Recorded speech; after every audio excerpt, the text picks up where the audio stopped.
Hello, my dear lovely students and my dear lovely YouTube family. चलिए तो जैसा कि आप देख रहे हैं हम काफी धीरे धीरे इंक्रीज कर रहे हैं पढ़ाई के मामले में। मैं काफी जगह भी वीडियोस अपलोड कर रही हूँ और करूंगी क्योंकि बोर्ड्स भी नियर है और साथ ही साथ जो बीटेक वगैरह या बीसीए वगैरह के स्टूडेंट है उनके भी एग्जाम नियर ही है। कुछ के फेब में शुरू हो जाते हैं, कुछ के जनवरी में शुरू हो जाते हैं, कुछ के दिसंबर में शुरू होने लग जाएंगे। तो धीरे धीरे दिन की मैं 3-4 वीडियोस अपलोड करना शुरू करूंगी। तो जैसा कि आपने पिछली सीरीज में देखा था, मैंने इनफॉर्मल लेटर के बारे में बताया था आपको पूरा। इनफॉर्मल लेटर की डेफिनेशन बताई थी, उसके फीचर्स बताए थे, उसका फॉर्मेट बताया था मैंने और उसका एक क्वेश्चन दिया था मैंने आपको होमवर्क में। ठीक है, तो उस क्वेश्चन को हर क्वेश्चन की तरह उस क्वेश्चन को भी हम अपनी क्वेश्चंस के साथ बाद में डिस्कस करेंगे जो मैं सीरीज बनाऊंगी। फिलहाल के लिए जो आज का टॉपिक है वो एप्लीकेशन लेटर का है। जैसा कि मैंने आपको लेटर राइटिंग में बताया था, उसकी डेफिनेशन, उसके टाइप्स बताए थे और उसकी टाइप्स में मैंने 3 टाइप्स बताए थे आपको: formal letter, informal letter and application letter.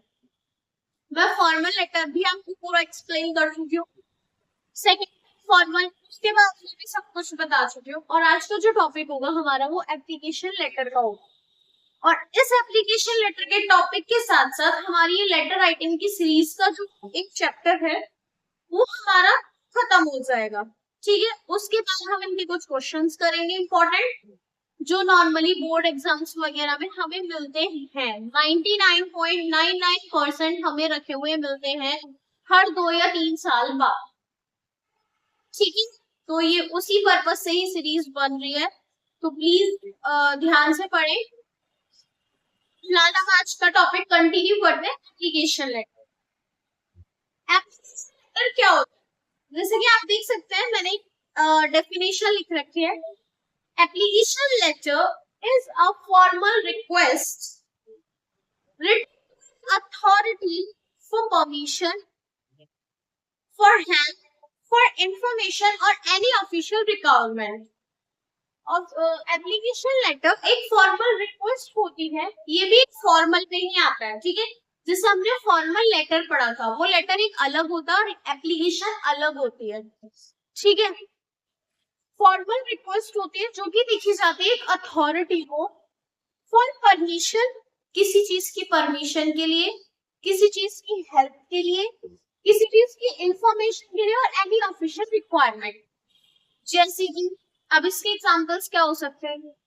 For permission, आप अपने प्रिंसिपल से परमिशन लेते हो तो वो एप्लीकेशन कहलाती है। ठीक है, किसी चीज की हेल्प लेते हो वो एप्लीकेशन कहलाती है। अगर आपको पढ़ाई में इंक्रीमेंट नहीं दिख रहा है या पढ़ाई में कोई दिक्कत फेस कर रहे हो तो आप अपने टीचर को या प्रिंसिपल या वाइस प्रिंसिपल को लेटर लिखते हो, तो वो लेटर नहीं कहलाता, वो एप्लीकेशन कहलाता है। ठीक है, जिसे लेटर बोलते हैं। ठीक है, तो उन सब चीजों के लिए होता है एनी ऑफिशियल रिक्वायरमेंट। अगर आपको टीसी चाहिए, माइग्रेशन चाहिए, करेक्टर सर्टिफिकेट चाहिए, ये किसी वजह से आपको अपना डॉक्यूमेंट्स वगैरह निकलवाने या आई कार्ड इशू करवाना है, तो इन सब चीजों के लिए एप्लीकेशन लिखी जाती है। ठीक है, एग्जाम्पल क्या हो सकते हैं इसके, मैं वो बता रही हूँ। फॉर्मल, अच्छा, की फीचर्स जानना चाहते हैं, ठीक है, तो मैं फीचर्स लिख देती हूँ।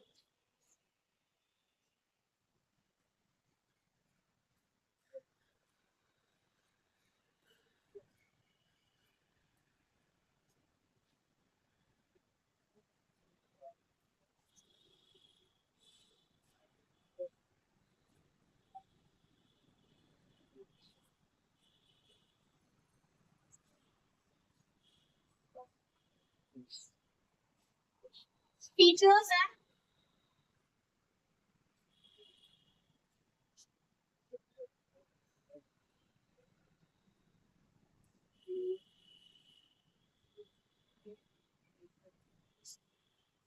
polite and respectful। बहुत ही पोलाइट और रेस्पेक्टफुल मैनर में लिखा हुआ होना चाहिए, ठीक है।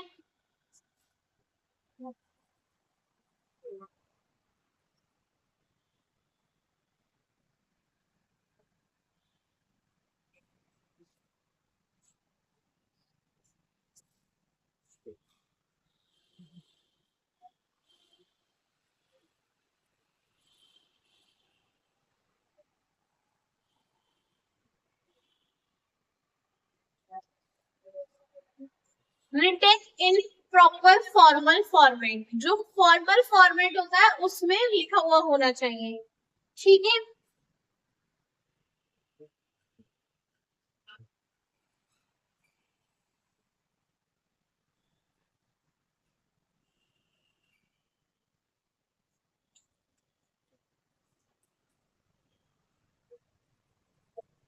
Short and to the point, शॉर्ट होना चाहिए और टू द पॉइंट होना चाहिए, ठीक है। इसके एग्जाम्पल्स क्या हो सकते हैं मैं वो बताती हूँ।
एग्जाम्पल्स क्या क्या हो सकते हैं। फॉर लीव, अगर आपको किसी वजह से छुट्टी चाहिए तो उसके लिए एप्लीकेशन लिखी जाती है। फॉर फी कंसल्टेशन, अगर आपको लगता है कि फी ज्यादा है, ठीक है, उसमें आप थोड़ा कंसल्टेशन रिलैक्सेशन चाहते हैं किसी वजह से, तो उसके लिए एप्लीकेशन लिखी जाती है। फॉर टीसी, अगर आपको ट्रांसफर सर्टिफिकेट चाहिए, करेक्टर सर्टिफिकेट चाहिए, उनके लिए एप्लीकेशन लिखी जाती है। फॉर आईडी कार्ड, अगर आपको नया आईडी कार्ड इशू करवाना है या लाइब्रेरी कार्ड, उसके लिए लिखा जाता है application letter. For extra classes, उन सब के लिए, और एक्सेट्रा, ठीक है। ये मैंने चार पांच एग्जाम्पल दिए हैं जिनको आप पढ़ सकते हो, चीजें आप इनको समझ सकते हो, कर सकते हो, ठीक है ना। तो मैंने एप्लीकेशन लेटर बता दिया, एक फॉर्मल रिक्वेस्ट होती है, किसी अथॉरिटी को लिखी जाती है, किसी परमिशन के लिए, हेल्प के लिए, इंफॉर्मेशन के लिए, ये कोई ऑफिशियल रिक्वायरमेंट होती है तो उस चीज के लिए, ठीक है। की फीचर्स मैंने आपको बता दिए, पोलाइट एंड रेस्पेक्टफुल होना चाहिए, written in proper formal format होता है, इसका इनफॉर्मल फॉर्मेट नहीं होता। बस इसका तरीका होता है short and to the point. वो क्या था, क्लियर टू द पॉइंट था, लॉन्ग भी चला जाता है वो, बट ये शॉर्ट और टू द पॉइंट होता है। एग्जाम्पल मैंने इसके बता दिए, for leave, for fee consultation, for extra classes, for issuing ID card, for TC, etcetera, ठीक है। ये सब मैंने आपको बताया। अब इसके बाद में अभी आपको इसका फॉर्मेट बताती हूँ कि क्या क्या लिखा जाता है, ठीक है। तो आप नोट कर लीजिए, कुछ भी आपको नोट करने जैसा लगता है तो, अगर पूरा नोट करना तो आप पूरा नोट कीजिए।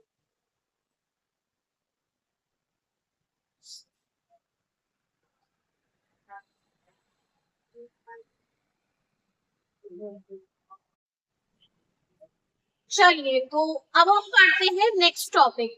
मैंने एप्लीकेशन लेटर बता दिया, उसकी डेफिनेशन बताई, उसके की फीचर्स बताए और उसके एग्जाम्पल्स बताए। अब हम उसके फॉर्मेट की बात करते हैं कि वो किस फॉर्मेट में लिखा जाता है, क्या तरीका होता है एप्लीकेशन लेटर लिखने का, ठीक है। तो पहला पॉइंट, सेंडर्स डिटेल या address.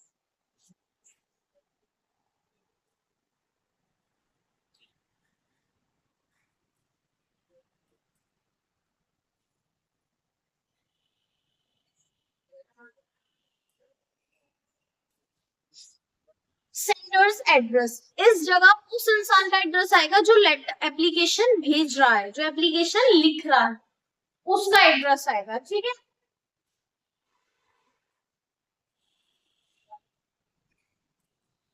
Second point, date. Date का मैंने तरीका बताया था, फिर मैं लिख देती हूँ। मंथ, डेट एंड ईयर, ये तरीका होता है, ठीक है। Third point, receiver's address.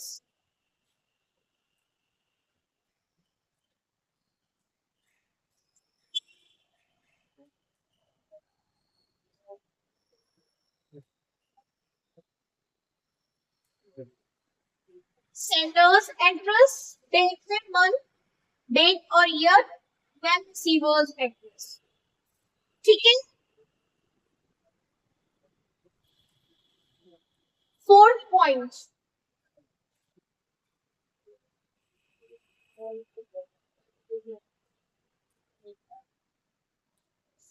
Subject. इस सब्जेक्ट में क्या हुआ कि हम किस लिए लिख रहे हैं, जो मैंने एग्जांपल्स बताए थे वो इस सब्जेक्ट की जगह आते हैं। Subject to leave for 2 days, subject for fee compensation, application for this, application for this, ठीक है। उस सब्जेक्ट से क्या होता है कि हमें चीजें समझने में आसानी हो जाती है, ठीक है। किसी ने लिखा for issuing new ID card, तो देन सब्जेक्ट पे देखा, अच्छा ठीक है, उसे अपना नया आईडी कार्ड इशू कराना है, फिर मैं डिटेल पढ़ूंगी कि उसे इशू क्यों करवाना है, उसका रीजन क्या है, ठीक है ना। तो वो चीज होती है इसमें, तो सब्जेक्ट बहुत जरूरी होता है, उससे क्लियर पॉइंट टू पॉइंट चीजें हो जाती हैं, ठीक है। फिर फिफ्थ में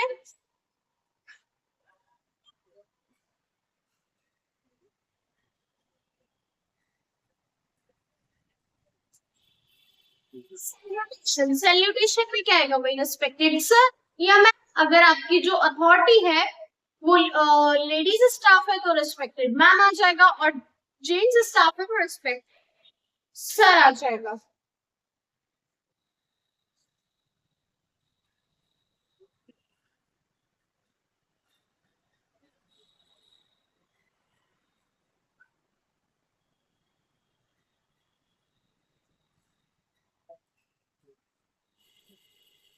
बॉडी ऑफ एप्लीकेशन, ये हमारा 6 पॉइंट, ये भी 3 पैराग्राफ्स में डिवाइडेड है। पैरा 1, पैराग्राफ 1 में क्या होगा, स्टेट योर रीजन और रिक्वेस्ट।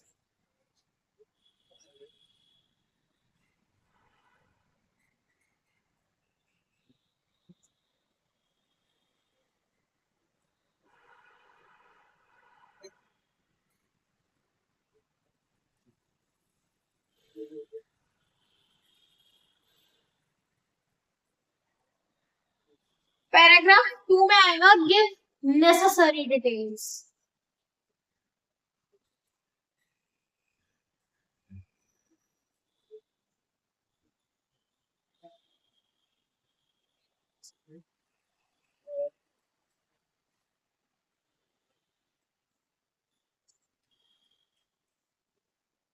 पैराग्राफ थर्ड में आएगा क्लोजिंग रिक्वेस्ट।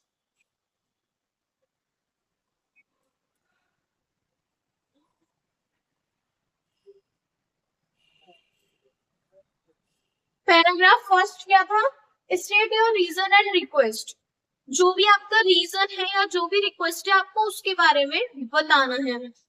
पैराग्राफ 2 में गिव नेसेसरी डिटेल्स, जो आप उसके बारे में नेसेसरी डिटेल्स दे सकते हो वो सब लिखो, कि कैसे खोया, क्यों मतलब कहाँ खोया और क्या नंबर था, ठीक है ना, आईडी कार्ड का क्या नंबर था, आपके फादर्स नेम क्या, पूरा उसका चीजें थी सब आप दे दो, ठीक है। क्लोजिंग रिक्वेस्ट, आप उसमें क्या चाहते हो कि आप जिसको आपने वो एप्लीकेशन लिखी है वो आपकी उस प्रॉब्लम पे ध्यान दे, तो क्या आप काइंडली या shall be take care of this, या मुझे अगर आप लीव के लिख रहे हो kindly give me 2 days of leave, sign होती है जो शॉर्टली क्लोजिंग रिक्वेस्ट कहलाती है। ठीक है, कौन जिसे बोल रहे हैं 7 पॉइंट मैं दे दी हूँ। ठीक है,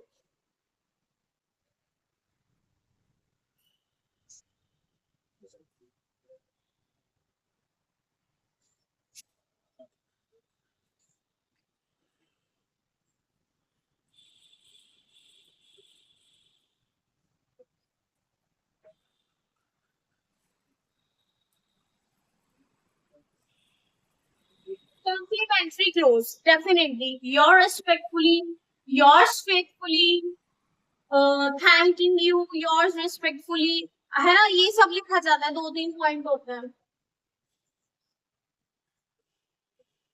और यहाँ होगा सिग्नेचर।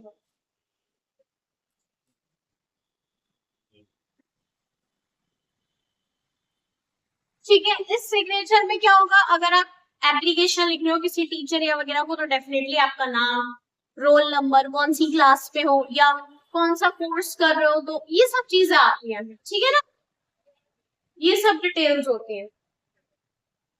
ये था एप्लीकेशन लेटर का पूरा फॉर्मेट। ठीक है, अब अगर किसी को दिक्कत होती है, कहीं कोई फेस करते हो कि कहाँ क्या दिक्कत है, फॉर्मेट क्या होना चाहिए, ये क्या है, तो आप देख सकते हो मैंने सब कुछ आपको प्रोवाइड करा है।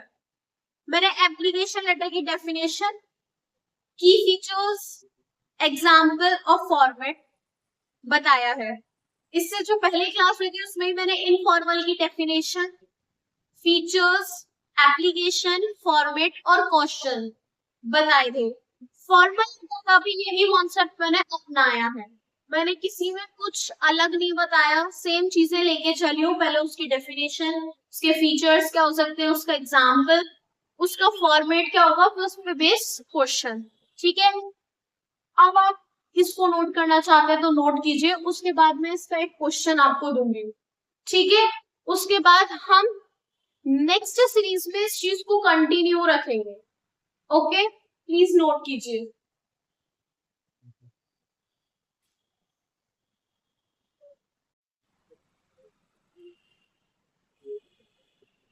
चलिए, जैसा कि आप देख सकते हैं कि मैंने एक क्वेश्चन लिखा है एप्लीकेशन लेटर से रिलेटेड।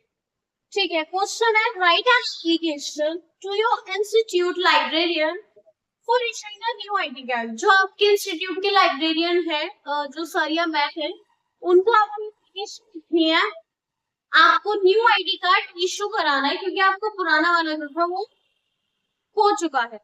ठीक है, तो आपको तो आप उन्हें किस फॉर्मेट में लिखेंगे, फॉर्मेट पे आपको बता चुके हो।